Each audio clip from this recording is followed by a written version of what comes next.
তোমাকে দেখেছি নিজে সন্তুষ্ট না হওয়া পর্যন্ত কঠোর পরিশ্রম করতে, ভাঙা পাঁজর নিয়ে খেলতে এবং গুরুত্বপূর্ণ ম্যাচের জন্য একসঙ্গে 20টি পেইন কিলার নিতে। লাইনগুলো মুশফিককে নিয়ে সোশ্যাল মিডিয়াতে দেওয়া তার স্ত্রীর একটি আবেগঘন পোস্ট থেকে নেয়া। গুরুত্বপূর্ণ ম্যাচ কিংবা সিরিজের আগে মুশফিক করছেন বাড়তি প্র্যাকটিস।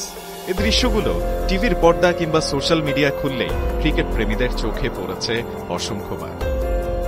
তবে দলের জন্য আর দেশের জন্যই যে মুশির এই বাড়তি আত্মনিবেদন, তার কথা আরেকবার মনে করিয়েছেন তার স্ত্রী পরের লাইনে। তুমি কখনো নিজের জন্য খেলোনি, দলের জন্য এবং দেশপ্রেমের জন্য খেলেছ। এমনকি দেশের ক্রিকেট তার কাছে কতটা পবিত্র তার চিত্র পাওয়া গেল আরেক লাইনে।